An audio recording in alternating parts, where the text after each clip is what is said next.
Obboleettii keenya qaalii ofan jijjiiraa maatii koon jijjiira jettee biyyaa baatee akkuma dhufteen kinoo qama miidhamtuu taatee ji'oota hedduu hospitaala keessaa ciistee kana Waaqayyoo yeroo ta'etti makaraa ta'ee si dabarsee egaa inuma guyyaa namaa fida waanta ta'eef akka ishiin gargaaramtuu fi sanbata xiqqaatti mana Mubaarak musammaatti jechuudha guyyaan qabamee waanta jiruuf obboloota koo hundumti keessaniyyuu gargaaraa isiniin jechuun barbaada.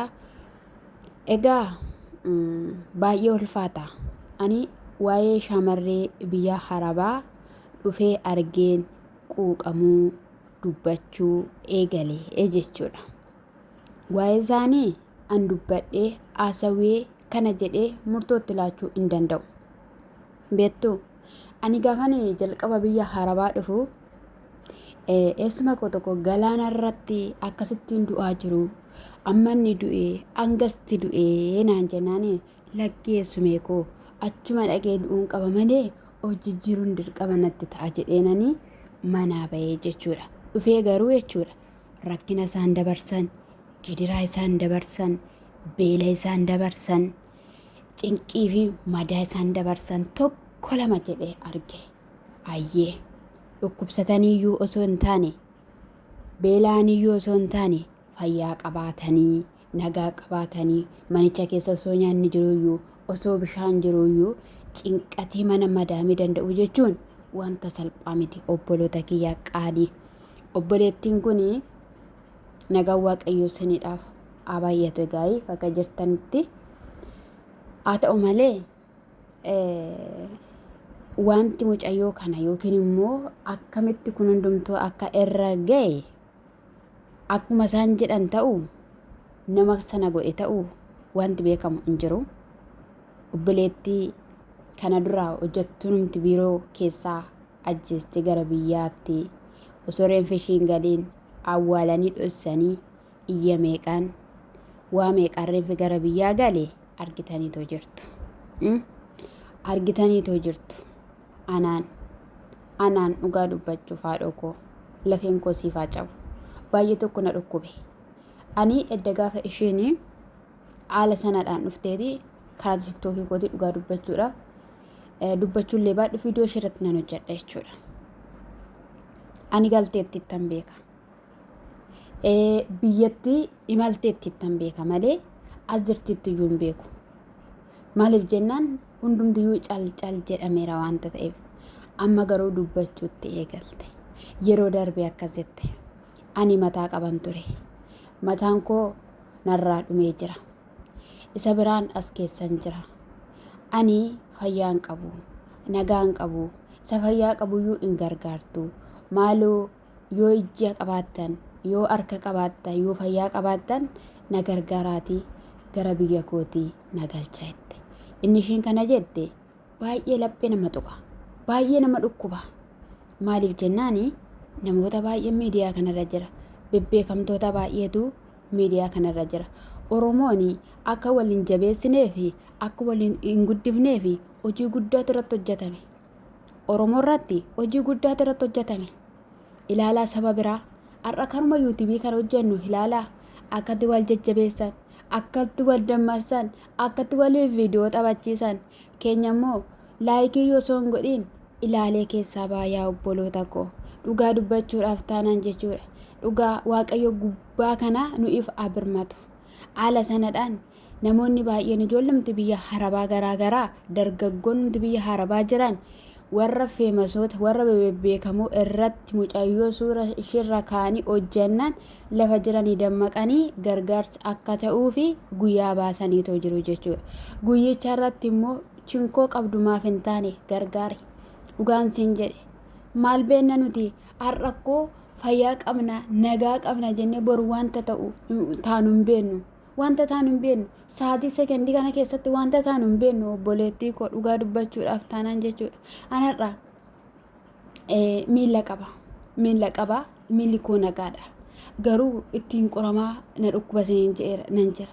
Galata kee yaa Waaqayyoon jedha. Maaliif jennaan anarrattis akkuma ishii kana jechuudha lafan dura turetti biyya Kaatar keessatti miilli kiyya akka narraa cituu fi doktoroonni irratti murteessan kiraanchitu sii kennamaa naan jedhan.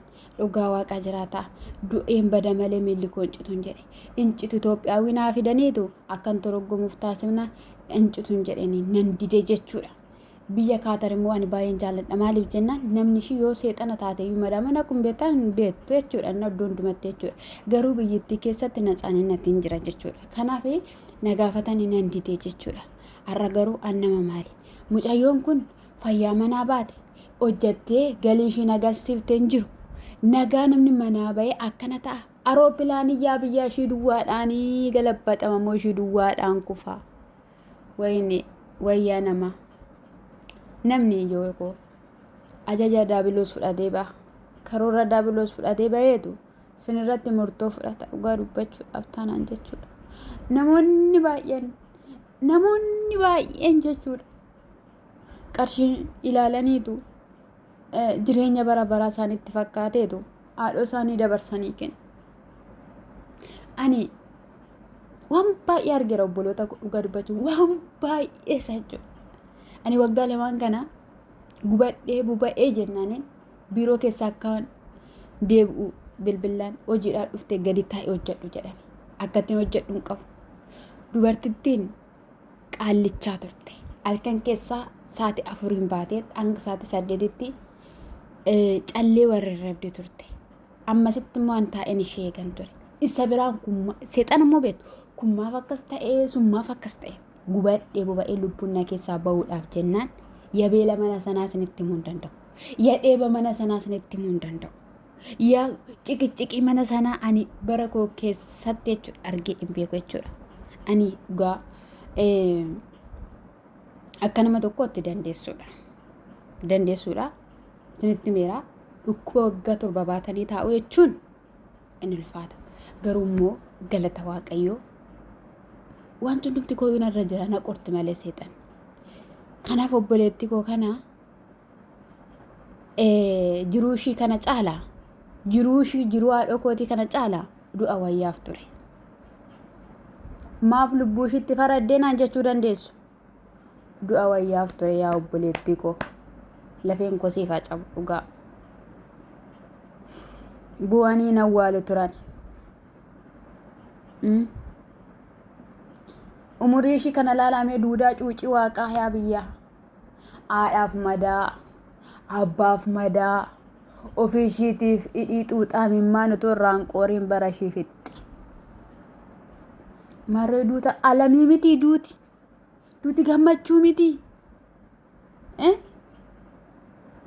Otoo ajjeesanii wayyame, otoo lubbuu ishii baasanii wayyaayyume. Akkattiin siqaayii kana umurii ishii guutuu akka ishii nyaachaaftuuf. Anaan lammii koo lafeen koo siifaa cabani. Ani waan hin jedhu waan dubbadhu waan hin qabneef jechuudha.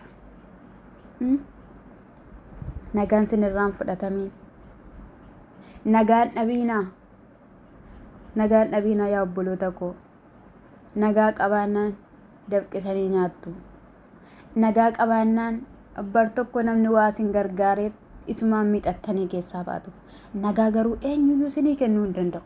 Nagaan sinirraan fudhatamiin. Obboleetti koo kun hundumtuu sirra ga'ee siif kenname. Lubbuu kee waan Rabbi si keessatti hambiseef isatu beeka. Lubbuun akka Rabbiiti jedhamee jira waan ta'eef. Kanaaf seenaa kee haa jijjiiru. Seenaa kee haa jijjiiru akka godhu godhee Rabbi. Ishii qaalii koo baay'ee si jaalladha qimamiyyee mana madaamii.